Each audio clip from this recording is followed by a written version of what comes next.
kita mengenteng-entengkan masalah sunnah. Agak tebu gawe sunat-sunat seluruhnya. Dia berjamaah ya. Rasulullah Shallallahu Alaihi Wasallam tidak pernah meninggalkan sholat berjamaah.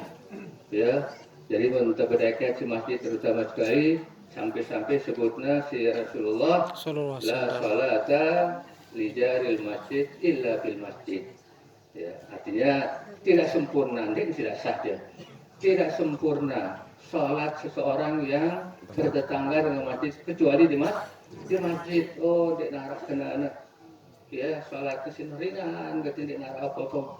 Nah, kecuali kalau dia sholat di masjid baru dikatakan sempurna sholatnya. Kan kita menginginkan kesempurnaan. Nah, ini yang pertama yang sampaikan. Alhamdulillah ya kita anggota Nahdlatul Wathon sebagaimana kami sampaikan tadi cinta kepada orang-orang saleh, orang-orang alim. Okay? Sedangkan Imam Syafi'i saja mengatakan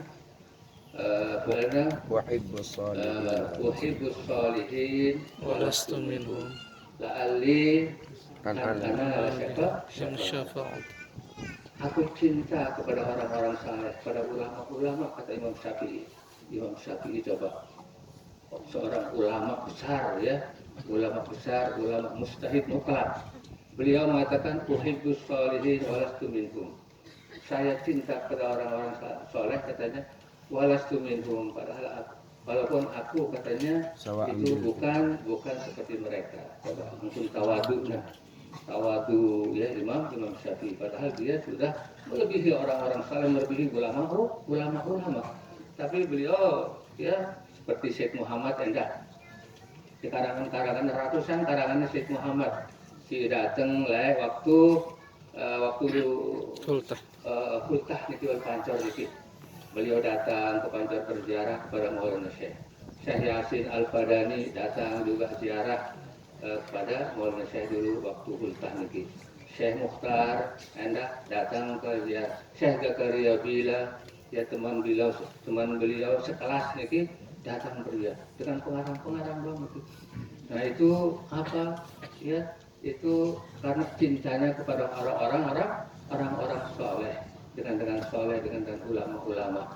Nah, jadi kita dididik oleh Al-Maghfurah Maulana Syekh untuk cinta juga kepada orang-orang soleh. Nah, sehingga setiap pulsa kita selalu mengundang para ulama-ulama yang ada di Makkah Al-Mukarramah. Semangkin itu masih undangan pulsa sile waktu bulan Agustus kali itu masih makin sepi, yaitu Sayyid Muhammad Ar-Rukaimi, As-Sagir Ar-Rukaimi. Dia masih makin begitu gede yang nanti sering ngarang undang-undang ini bilang jelo ngarang undangan lagu di Mahat tetap pengajaran gitu. Setiap hari, setiap pagi beliau mengajar di Mahat untuk mengambil barakah dengan Mahat, karena Mahat ini untuk mendapatkan keberkatan. Nah, jadi Syekh Mustafa juga pegang kena berangkat. Jadi tapi lebih sebulan, 1 bulan beliau berada di Lombok ini. Nah, itulah kecintaan orang-orang soleh, orang-orang Nahdlatul Wathon pada ulama-ulama, orang saleh. Nah, mudah-mudahan kita edah. Sebab niki arak satu hadis disebutkan di dalam Dakar Khairat ini. Nah, jadi era lena karena di dalam hadis itu kita semua ditimbang amalan kita, amal baik, amal kejelekan itu ditimbang. Nah, tiba-tiba ya setelah ditimbang dia tarat jauh syai'atuhu. Apa lebih berat karena kesalahan itu yang lebih berat. Nah, kemudian sudah dicatat ini ahli duduk neraka. Nah, kemudian setelah itu orang-orang ini katanya yang sudah dicatat untuk menjadi penduduk neraka berangkat ke neraka. Tapi Allah Subhanahu wa taala mengatakan, ya Jibril, adrik ya abdi. Malaikat Jibril, leka baik taparana hamba-hambaku yang sudah divonis itu untuk masuk neraka. Kemudian Allah mengatakan is'alhu hal yajlis ma'al ulama di dunia. Apakah tokol bareng-bareng ulama atas dunia. Di dunia lain wakil tokol bareng wakil milu ngaji ulama-ulama. Nah setelah ditanya orang ini, maklum Allah lebih mengetahui kan, sudah ketahui ya keadaan hambanya. Lalu itulah ya cara Allah Subhanahu wa taala kepada hambanya. Nah setelah ditanya orang ini, tidak pernah ada pun milu hadir di majelis ulama ya. Kemudian Allah Subhanahu wa taala berfirman juga kepada malaikat Jibril, coba ketuanya malak ya, apakah dia pernah memajukan hidangan ya dulu bersama-sama hidangan orang-orang alim. Setelah ditanya orang itu juga dinua apalagi bareng hidangan dinua.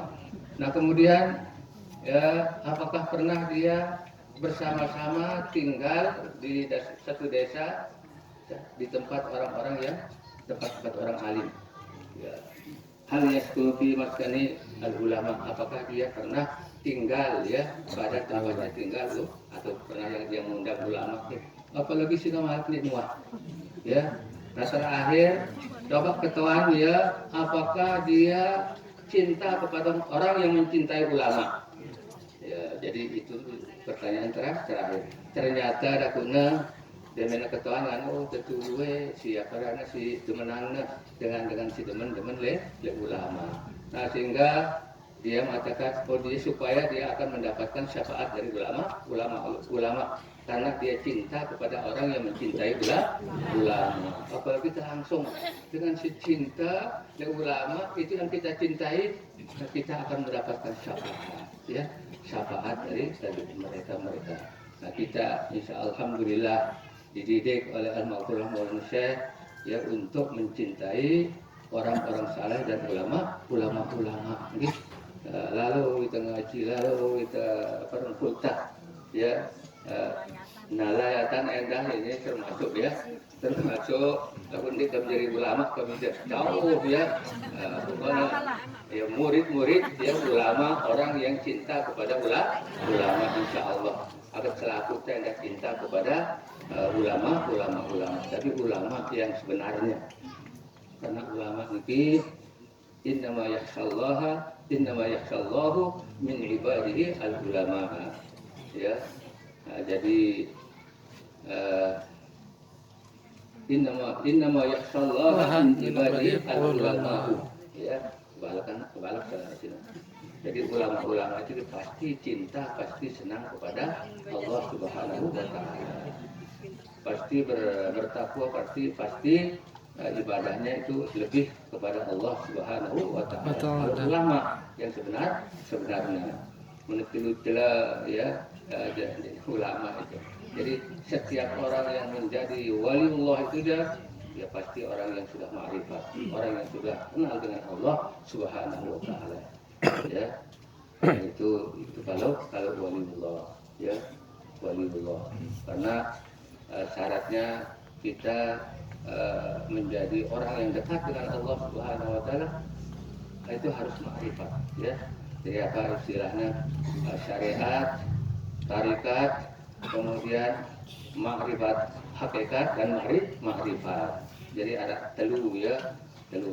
Mungkin tetap syariat ya, tidak mungkin kita akan mendapatkan hakikat apalagi ma'rifat. Jadi syariat dulu ya, peraturan Allah Subhanahu wa taala, perintah Allah, larangan Allah, ya, dan syariat sino perjalanan dulu lengkap legue ya, legue perjalanan sindek kangwang si agama dia kangwang si Allah itu kita jawabkan. Mana yang diperintah oleh Allah, mana yang diperintah oleh Rasulullah itu kita jalankan syariat dulu ya, baru kita sampai kepada tarekat ya, tarekat itu jalan untuk menuju Allah Subhanahu wa taala ya.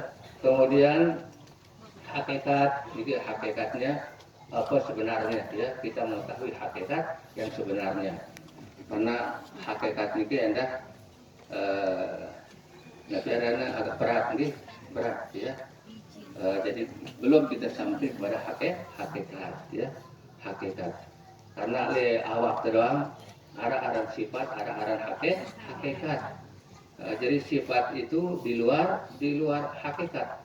Awak teniki apa sebenarnya ya, dari apa hakikatnya ya. Jadi ulama mengatakan hakikat daging darah ya, darah. Nah orang pun misalnya kursi ya, hakikat kursi sini kan kadang-kadang lekan busa, lekan kayu, lekan macam itu namanya hakikat ya, hakikat. Nah jadi memang berat nih, berat. Nah orang-orang bisa sampai kepada hakikat syariat dulu, kemudian tarekat, baru dia akan mendapatkan yang disebut dengan hakikat. Setelah hakikat itu lagi ma'rifat. Ma'rifat itu kenal pada Allah Subhanahu wa ta'ala, sehingga ibadah-ibadah itu sudah lazat ya, itulah susah-susah. Semakin dia beribadah, dia melaksanakan perintah-perintah Allah, dia nikmat ya, nikmat. Nah, langsung terlayatan nikmat terlayatan Allah ya. Nah jadi kita sudah mengenal ya hakikat lekan layatan itu, kita akan mendapatkan bagian ini. Nah jadi itulah ya. Jadi itu apa jenjang-jenjang untuk ma'rifat kepada Allah Subhanahu wa ta'ala. Lalu dengan separuhnya dengan Wahabi nih, dan Wahabi Rasulullah lain wah ngajarita, dan wah ngajar tarekat, dan wah ngajarita hakikat, dan orang mengajarkan kita ma'rifat ya, ma'rifat. Padahal terkenal le hadis Jibril ya, hadis Jibril yang menanyakan mal Islam, mal iman, mal Islam, mal ihsan. Nah ihsan itu yang dibahas oleh para ulama-ulama ya. Sebenarnya ihsan itu artinya akhlak ya, akhlak kita kepada Allah Subhanahu wa ta'ala. Nah sehingga kalau kita kenal Allah, kita akan beradab, kita melakukan ihsan ya, ihsan kepada Allah Subhanahu wa ta'ala. Nah jadi ya tentu sekedi dendek ke lewat aku sampai le hakikat, aku sampai le makrifat itu. Kadang-kadang ngaranin dirinya ya, nah lu sehingga kadang-kadang ninggalan sembahyang, ninggalan syariat itu. Nah jadi ini kita alhamdulillah diajar oleh guru besar kita ya, lewat berbagai macam ya, suruh naik ke ziarah kubur ya. Sementara sekarang ini orang tidak membolehkan ya berziarah kubur.